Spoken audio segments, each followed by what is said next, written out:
ஜலங்கள் கொந்தளித்து பொங்கி அதின் பெருகினாள்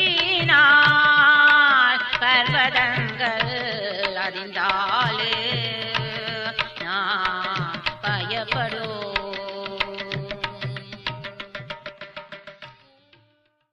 கர்த்தருக்குள் அன்பானவர்களே, அனுதினமும் கிறிஸ்துவுடன் தியான வேளைக்கு உங்களை அன்புடன் அழைக்கிறோம்.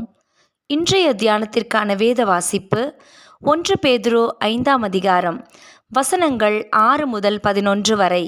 தியானத்தின் தலைப்பு, அவர் உங்களை விசாரிக்கிறவர். பின்பு அவர்கள் ஏலீமுக்கு வந்தார்கள். அங்கே 12 நீரூற்றுகளும் 70 பேரீச்ச மரங்களும் இருந்தது. அங்கே தண்ணீர் அருகே பாளையம் இறங்கினார்கள். யாத்ராகமம் 15ஆம் அதிகாரம் வசனம் 27. கடந்த நூற்றாண்டில் வாழ்ந்த போதகர் பிராங்க் கரேஃப் அவர்கள் தனக்கு எதிராக இருந்த சில வழக்குகளால் மிகவும் சோர்ந்து போயிருந்தார். தன்னால் அவைகளை தாங்க முடியாது என்ற நிலைக்கு வந்தபோது அவருக்கு, அவர் உங்களை விசாரிக்கிறவரானபடியால் உங்கள் கவலைகளையெல்லாம் அவர் மேல் வைத்துவிடுங்கள் என்ற வசனம் நினைவுக்கு வந்தது. ஒரு புது மகிழ்ச்சியும் சமாதானமும் அவரது ஆத்துமாவை நிரப்பியது. ஆவியில் களிகூர்ந்தவராக பின்வரும் பொருள் தரும் பாடலை அவர் எழுதினார். இயேசு விசாரிக்கிறாரா? ஆம், அவர் விசாரிக்கிறார். நான் அறிவேன் அவர் விசாரிப்பை. என் கவலைகள் அவர் இருதயத்தை தாக்கிற்றே. ஆம் பிரியமானவர்களே, கர்த்தர் உங்களை விசாரிக்கிறவர். இஸ்ரவேலரும் தங்கள் பயணத்தில் தேவன் தங்கள் மேல் கரிசனை உள்ளவராய் இருக்கிறாரா என்று கேட்கும் நிலைக்கு வந்தனர். எகிப்திலே பல்லாண்டுகள் நெருக்கப்பட்டனர். பின்னர் வனாந்தரத்தில் அலைய வேண்டியதாக இருந்தது.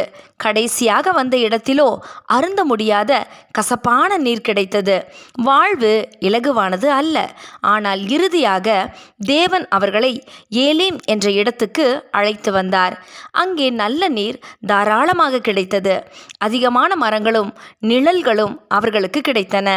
துன்பங்களின் மத்தியிலும் தேவன் அவர்களை இளைப்பாறுதலுள்ள ஓரிடத்துக்கு அழைத்து வந்தார்.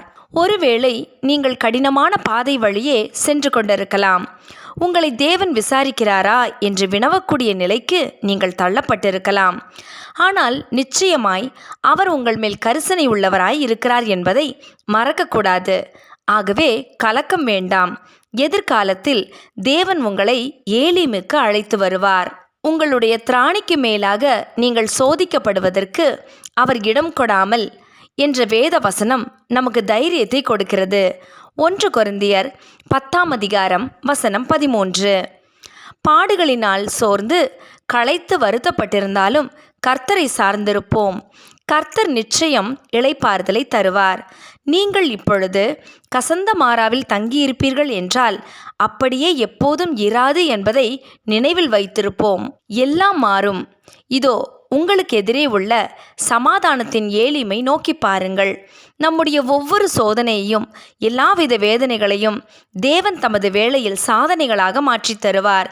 இதுவே நாம் அவரில் கொண்டிருக்கும் அசைக்க முடியாத நம்பிக்கை. ஜெபம் செய்வோமா? அன்பின் தகப்பனே, இஸ்ரவேலரின் அனுபவங்களை எத்தனை முறை படித்திருந்தாலும் மாறாவின் தண்ணீர் போன்ற சோதனைகளில் நாங்கள் மனமடிந்து போகிறோம். எங்களை மன்னியும். தொடர்ந்து முன்னோக்கி செல்ல எங்களுக்கு கிருபை தாரும். ஆமேன்.